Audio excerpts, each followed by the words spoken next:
Hello everyone, and today I'm going to talk to you about young adult literature. My name is Jessica Milton. I'm in the MAT program and I am studying middle grades English. The book that I read is Teaching Young Adult Literature Today, Insights, Considerations, and Perspectives for the Classroom Teacher. It was edited by Judith Hayden and Jeffrey Kaplan and it was published in 2012. The main ideas of this book are to show the legitimacy of the young adult literature as a genre, to showcase its wide variety of authors and subgenres, and to offer some suggestions for incorporating this into classroom instruction. So, where has young adult literature been all these years?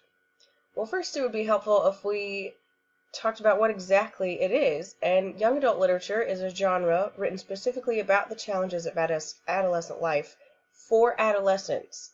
These books were not written for adults and they're not written for children. They're written for people between the ages of around 9 to 18. In the beginning of a genre, it starts with many classics that we've read in class ourselves: The Outsiders, Catcher in the Rye, Lord of the Flies, To Kill a Mockingbird, and many others. And while these books are classics and the jumping point for young adult literature as a new genre, they aren't about life in the 21st century because they weren't written in the 21st century. And they don't offer a variety of representation. In all four of these books, the main character is white and only one of them is a woman. So where is young adult literature now that we've talked about what it is and where it's been?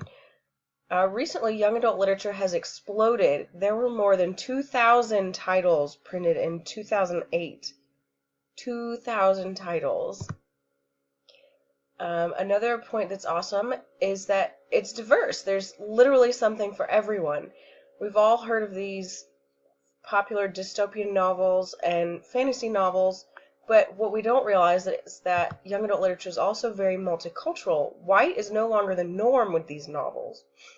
Sherman Alexie writes on life as a Native American. Walter Dean Myers writes on growing up in Harlem. Lisa Lee and Lawrence Yep discuss growing up as an Asian American. Gary Soto and Julia Alvarez talk about what it's like to be Hispanic. Robert Cormier, Chris Crutcher, Nancy Garden, and Jacqueline Woodson all talk about LGBTQ as important themes in their novels. So white and single and straight are definitely not the norm anymore. But despite its growth as a genre, young adult literature is still not taught often in schools. Many teachers cite standardized testing, concerns over censorship, or the push to teach the classics as reasons young adult novels aren't incorporated into their classroom.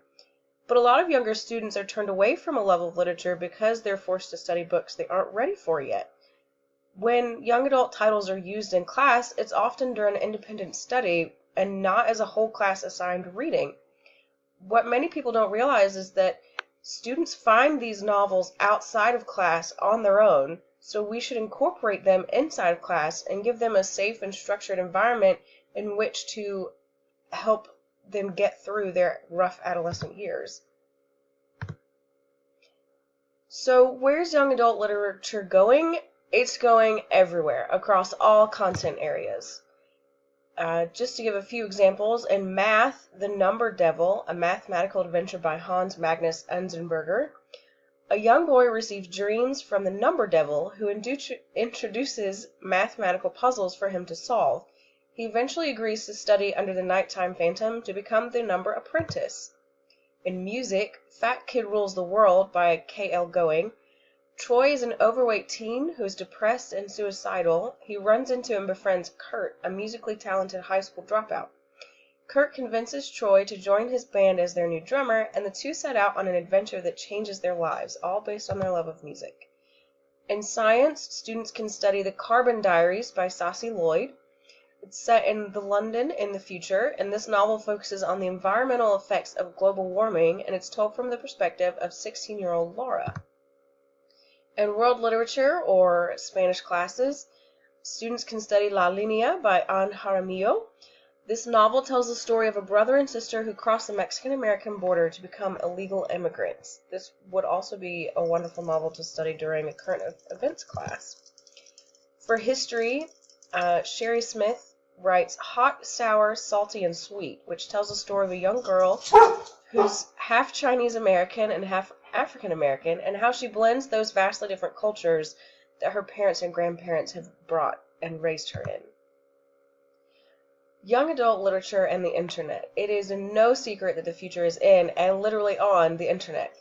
Incorporating digital literacies alongside young adult novels is the next logical step to engaging our young readers. And these are just a few examples. RPGs or role-playing games. The Softwire series, written by P.J. Haarsma, includes a companion video game that allows readers to create their own character to traverse the world of the novel that he created. He uses it as a read-along, and readers are encouraged to read through the books before playing the game. Students can use wikis, informational sites dedicated to a novel they studied in class, where they can moderate and participate in forums on characters, plot devices, and the inner workings of the novel's universe. For several examples, there's WookieNet, which is dedicated to Star Wars. There's the Twilight fan site series. There are many Harry Potter wiki sites, and those are just some examples. Blogging. Students can curate blogs where characters are interviewed, plot point themes are discussed, character motivations are examined, and many other things. And finally, fan fiction. Students can write short stories or scenes that take place in the realm of novels they've studied in class. They can use the original cast of characters or add new ones, and they can tweak a few details to see how main events would play out differently.